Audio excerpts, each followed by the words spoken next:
Oh, no, Oh. okay. Out of all the things I thought would happen, it wasn't that. Do you want to take it from here? No. Okay. You talk then. I'll game. That was a big old voice crack. My voice has been gone since this last weekend. I've been spending so much time screaming. Oh yeah, is that a good segue? Is that- Oh, it's a great segue to the thing that we've been wanting to talk about. Oh yeah. So anyway, we've been spending every weekend screaming. Roll the intro. Are we gonna give context? October is also why we haven't been able to stream nearly as much. Is that October is our busiest month because of how much we are working as scare actors, Yep. and it is so much fun. But ooh, ow, you cannot speak after it. It is a wild job, to be honest, and it is taxing on the body and soul, but it is really fun. But it's also really relieving on the soul because you feel like you can just take out all of your rage in everyone in front of you. And it's just socially acceptable to scream in people's faces. I mean, sometimes they might threaten you, but hello. Welcome to hell, welcome to hell.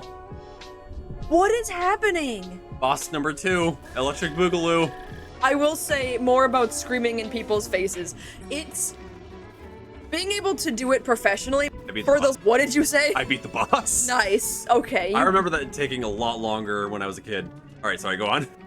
Being able to be talented in screaming is a lot easier than being talented in most other aspects of acting, since most of my acting experience is either getting like the lead role in a play in high school, or if it's a musical, getting pushed to the way back. Because I cannot sing for the life of me. And if I could, dude, I would shoot for Broadway, I swear, but I cannot.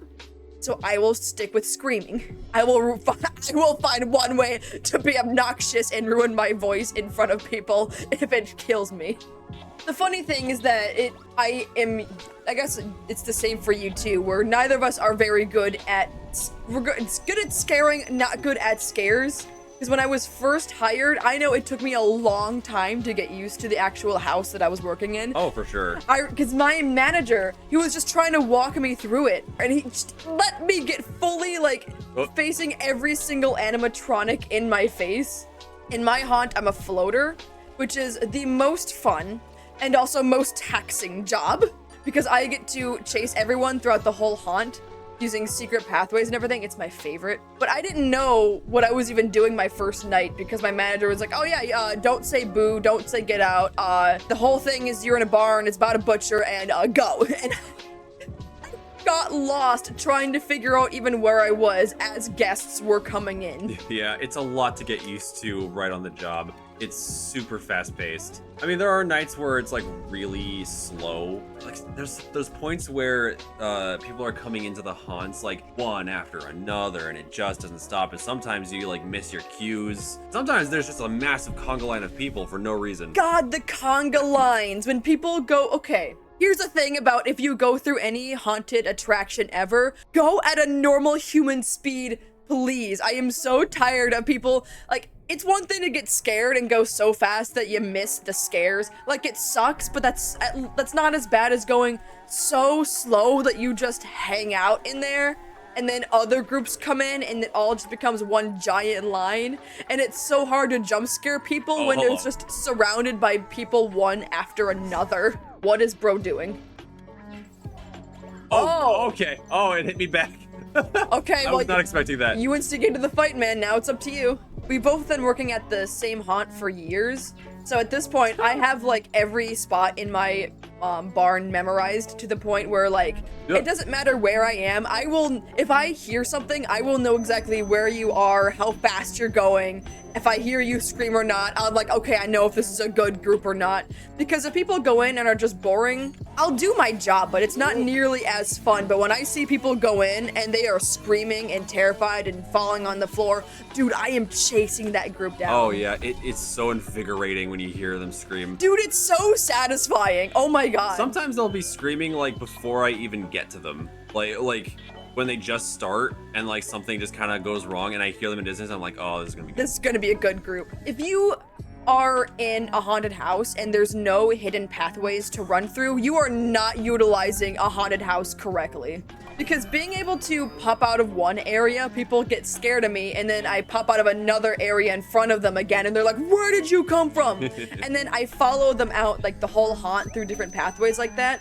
But my favorite bit is when, as they're going through, like, the last portion of it, I sneak out, and the barn that I work in ends in a gift shop. I will sneak into the gift shop and hide right behind the door that people exit from and scream in their faces right after I hear them walk through. And every time I hear them open the door, they're like, oh, thank God, we're finally through. Oh, it's over. And then I scream in their faces, and then they start sprinting farther into the shop. It's my favorite. That's the best scare. When people have their guard down, even people that have, like, do not scream at all throughout it, I can get them to scream in that one spot because nobody expects it. It's my favorite. It's like the kind of job where when you're good at it, you get such instant feedback. I have knocked many people on their asses with my, like, one of my favorite scares to do. They have me jump around in a lot of different haunts, but they mainly have me as a haunted clown, which is unlike the other haunts where it's like very specific. Like you can have floaters like what you are, but they have a lot of like specific roles that each person has that they stay at. Clowns, on the other hand, they can go outside of the haunt. They can go wherever they want in the haunt. They can do whatever line they want. It's just, it's way more free for that. And one of my favorite jumps to do is in the beginning where they have to go through 2 inflated tarps going down a ramp. Like, I'm kneeling right at the bottom of the ramp underneath the tarps. It's like, we call it the balloons because they're like inflated little things. And then like right as they're about to get to me, I jump out and go like and bang on the walls next to them. And like I've knocked multiple people right on their butts into their other friends, and I feel a little bad about it because sometimes it's kids and I don't realize it because I can't see them, but it's really funny.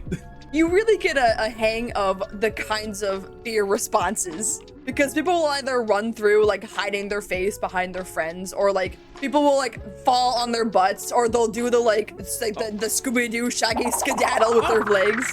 Then those scares are a lot more satisfying than getting punched in the face. So many people, especially guys, ages 12 to old, will, like, so often will go in and try to prove themselves, like, oh, what are you doing? Scaring me in this haunted attraction that I paid money for, like taking offense to it, or like scream back in my face. I've been punched so many times. A lot of times it's an accident. Sometimes it's I punch myself with my own axe. That's not great, but I by the end of the night, it's hard to tell what bruises and cuts on my face are real and makeup, because I just get smacked. The way that I try to keep my energy up all night is I have one earplug in because I'm right next to the animatronics, like so often throughout the whole night, and then one AirPod in playing my most like unhinged music playlists. Yeah.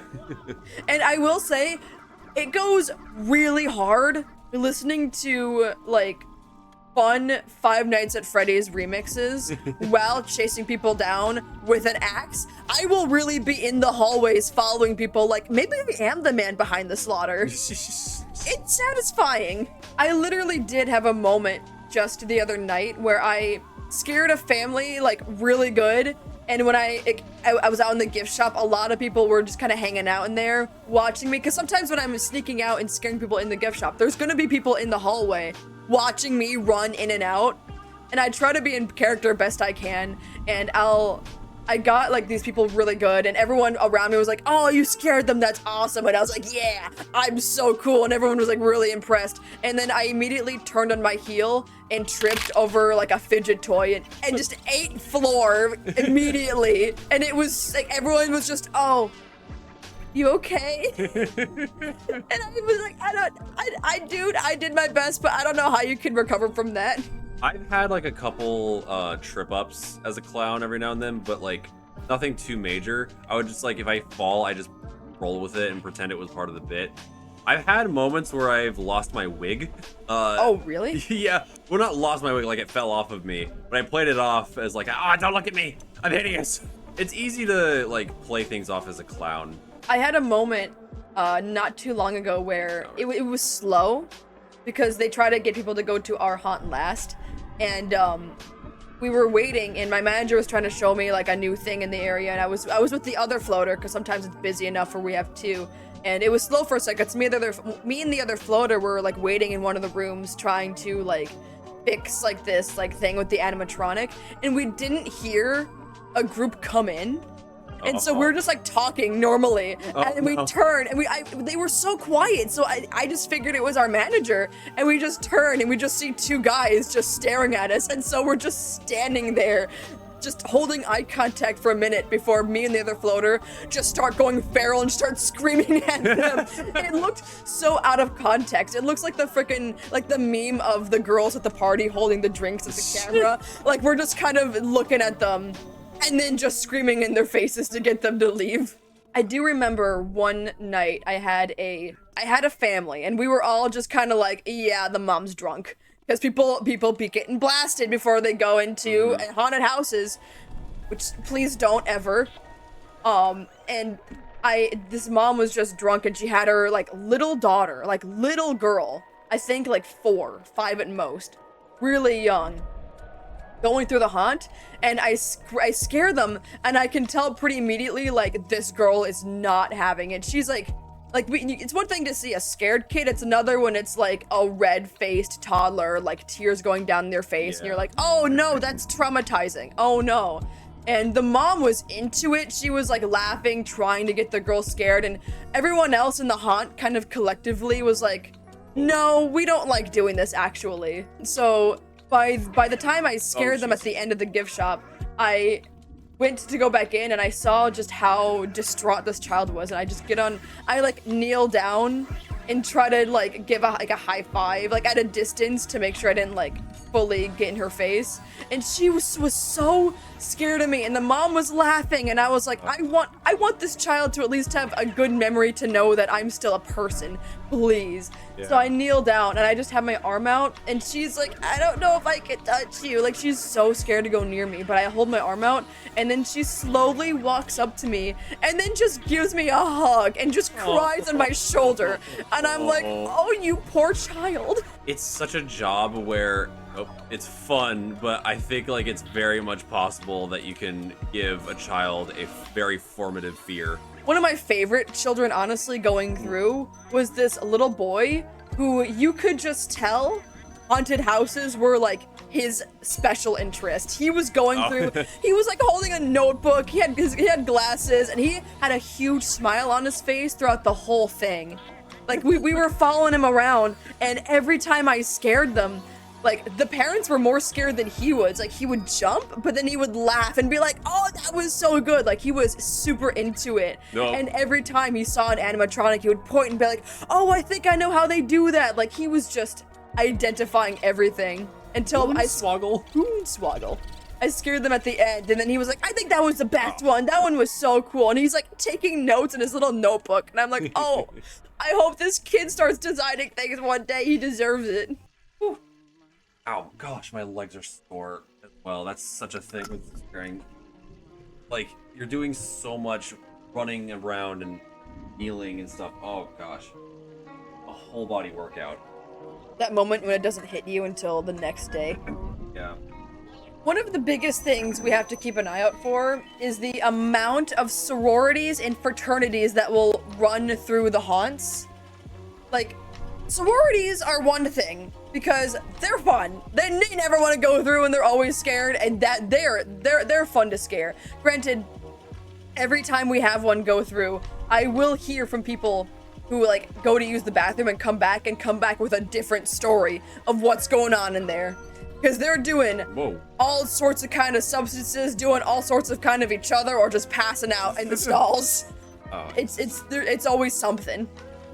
But frat guys are awful 90% of the time. They're the worst. Because they'll almost always go in drunk, and they will always try to hit on me mid-scare every time, or just scream back in my face, or just try to start something. They'll follow you sometimes. Oh my god, the amount of like people I've seen try to follow me back. Hello, ma'am.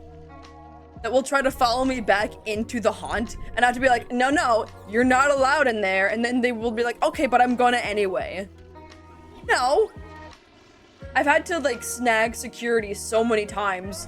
When it comes to frat guys, like so many times I'll do a good scare on them and they'll just like go like look at me and go like in my face, and it's like you're not fun. You spent so much money to be here and you're just going to like try to pretend like you're not scared. Come on. I do love it where I have times where there's couples going in and like the guy will try to protect the girl, and then the second I scare them, he will ditch her so often, or like be the most scared and hide behind her. I've seen like dads hide behind their kids sometimes. Yeah.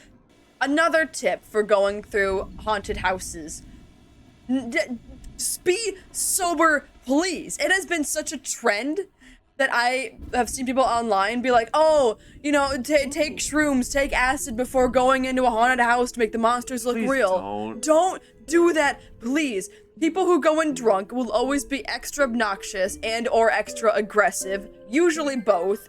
People that go in high on weed, granted, not like the worst to deal with, but man, I cannot scare them. Speaking of which, by the way, as these cosmic horrors appear around us. I'm tripping balls, Mario. There's always those people that you can smell coming in. They're like, oh, they're high off their asses, you know it. And every time I try scaring them, they'll just stare at me like, boo, man, just go, just whatever, because they just won't react ever. And it's not as fun. It's not as obnoxious or dangerous as going in drunk, but man, it's not as fun. Or even worse, when people will get crossfaded or just taking some hard stuff before going in, and then it just becomes people having panic attacks on the ground, people screaming at me, people fighting with me, or just getting trapped on the ground in the corner and not moving. Sorry to interrupt, but I'm about to piss on the moon. I think I missed. Also, is this a ghost? Why does he have a face? It's me, Luigi. There we go. Ooh. Oh my god. Okay. How do you like that, Obama? My job has, for the past few years, always been floating in that barn, but I did just recently have to cover for someone on the hayride, and the position is labeled fly guy, because you're flying. It's, you get harnessed into like a zip line, like I think it was roughly 15 feet in the air, and with a chainsaw as people go through on the hayride, and just screaming through as you like zip down on the zip line. And I don't have a problem with heights, so I was like, oh yeah, I'll go for them, no problem, until I have to climb up there on the rickety wet ladder because it was raining that day, and I'm not hooked in until I'm at the very top, and it's a very small ledge when I'm up there. So I climb up and I look down and I realized, oh, I forgot. I'm not afraid of heights, but I am afraid of jumping off of them. Yeah. I could not do that. Not in a million years. I am so terrified of heights. We have to sign a safety sheet every night we work. But, like, when I was up there, I had to sign extra ones. And then Yeah. Once they hooked me in, they were like, okay, go. Jump. And I was like, oh. Right. The thing I had to, right. Yeah, let me just do that. Right. Because I almost backed down, honestly, but I was like, I made them a promise. I told them I would cover for them. What am I gonna do? The shift starts early because there was like a whole bus full of a high school field trip that day, so we were starting early. So I had to go. So I jump, and it's... What is that? What is that? What am I looking at? Oh, don't suck. Don't do it. Don't suck. Luigi, once in your life, do not suck. The whole, like, the way it works is you have to jump from one ledge, and then from that ledge, jump back. But the ledge you jump to is shorter than the other slightly, so it's pretty easy ziplining down, but then you have to have enough momentum to jump back up. And the harness is so tight that it's like, Okay. crushing my ribs the whole time. My ribs legitimately got bruised on my side by the end of the night. But I jumped back, Sure. like back and forth for a few times to get a hang of it. And it wasn't until after that that they like reached up and was like, okay, so now that we showed you, and now that we hooked you in, here's a final safety sheet saying that we showed you how to do it, and if anything happens, it's your fault. Awesome, thank you.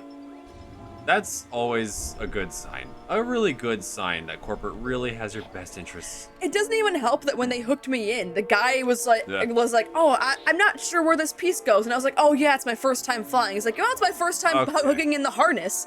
Like, what? He was like, oh yeah, the guy that usually does it, he's not here right now, so I have to do it. So neither of us know what we're doing as I'm getting hooked in, 15 feet in the air. Okay, awesome. Good to know. I had a really good laugh though. They liked my evil laugh. So something I forgot to mention when I was saying that one of the ledges was lower, so I needed to have enough momentum to jump all the way to the other side. If I didn't have enough of a push jumping to the other side, I would just end up hanging in the middle, just kind of in the air dangling until one of the other scarecrows would grab my ankle and then just launch me to the other side. And I would just be scrambling, trying to just the edges of the ledge to climb back up. Those kinds of establishments are like owned by very small companies or just privately owned by like individuals. They do their best. They do their best. It's fun. But I did have a moment while I was in the air, like scaring people, where my harness, like I heard like a clunk, and I got closer to the ground, and I panicked because I felt like immediately I was leaning way more forward than I was before. And apparently the other fly guy in my barn, his harness breaks sometimes, so I panicked. And they gave me walkie-talkie, so I was like trying to let them know, hey, I think my harness is broken. I think I need help. I'm afraid I'm up here. And I dropped my walkie-talkie because the way that it's situated is the ledge is very short. I'm on the very edge. So I am leaning forward trying to talk to them, and I dropped the walkie-talkie. Look at Slim Jimmy over here. Everyone on the radio, I think, thought that I fell. So by the time people come over, paramedics are there. They all think that I'm dead. Apparently, I was on the wrong channel, so everyone in the whole haunt was alerted. And so everyone it was a game of telephone of everyone thinking that I just fell and I died. But they came up and they were like, oh, the chains must have been twisted. It must have just fallen forward, so I'm sure like it's fine. But he took another look and he was like, oh, but your harness is definitely a lot looser. Oh, look at that. You could fall out of that. And I was like, oh yeah, I don't want to do that. Please fix that. I tried to get used to it throughout the night, but man, after that, I was on edge. I was a scarecrow in that part as well, and I saw like what the fly guys like have to do. Come here. He is. I gotta get out of here. The fly guys there, they have to climb this thin ladder that they take away from you, so you're just there the whole night. If I needed to get down, I have to wait until the end of the night. Yep. You don't get bathroom breaks? No, I don't. I guess I didn't think about that. Yeah, I don't. Yeah, because there's no bathroom nearby. I mean, it's rare that we get a bathroom break anyway, to be honest. I guess I don't think about it because even as a floater normally, my job is to also cover for everyone else. So I have to make sure everyone else gets bathroom breaks while I cover their spot. You don't get pee permission. It's a blast to it. Every year I'm always complaining, and then every new year I'm like, I can't wait to go back. I've been mostly clowns. I've also been a scarecrow a few times, a gravedigger a couple times. I was like a miner, but also one time in like the crazy asylum, I was like just a guy that steps on a thing and makes an animatronic go. Which I don't know why they have people do that when they can just do like a sensor, because they have some animatronics on sensors anyways. But that's like your characters that you're working on it or something. That's true. Dude, that room though, they have an entire room that's just fog and massive strobe lights through the entire thing. You cannot see your way through it. And if you have epilepsy, you're screwed. That room is a death penalty. Shout out to overstimulation. I still haven't gotten punched yet. You've gotten punched quite a couple times at work. I don't know if it's just people are more threatened by you than me. I guess that's usually the case. I see what the gimmick is. Yeah. Like, I can tell when it's an accident most of the time, but also, ooh, ow, my face. And there haven't, the amount of times I will, like, jump out, say my scare, and I'll be like, what? Like, I'll take my axe, I'll be like, watch your head, but, like, mid-sentence, I'll get smacked in the face, so I'll be like, watch, just, and just collapse on the ground, I'll be like, oh no. go, just go. I've been threatened to get punched a lot. My fellow clowns gotten punched quite a few times. Yeah, anyone going through a haunted attraction, spending the whole time up in the actors' faces saying how much you're better than them and how they're not scary or how, like, you can hurt them. Very cool. We all think you're very awesome and cool for it. Like when you don't need to keep doing it. Like when it's a punk kid, I get like they're acting tough or whatever, but like when it's an adult, like a grown man, I'm like, your big age, how small is your ego? If you're ever interested in, like, if you're like an actor, even if you're not an actor, you just want to like have a fun side gig, you'll have to put up with a lot of nonsense, but honestly, like, it's a really fun gig. I keep doing this. I have nobody to blame but myself for this. It definitely depends on the haunt too, because I know a lot of people that will come to ours from like really bad experiences, because it really does feel like anyone can like buy a barn or a property and make it a haunted house and then just kind of hire people to do whatever. So advocate for yourself on what you know you can handle. As long as you work for a company that has your best interest, at the very least, it can be a lot of fun. Because if nothing else, I know that, like, our managers at least have our back. Whenever we're going through and there's, like, clearly a group of very obnoxious guys, my manager will go in and warn me. In fact, come on.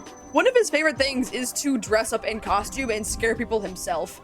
He's not technically supposed to, but I will be, like, working and suddenly he'll take my spot to scare people for me and I'll just be like, okay, I gotta let him.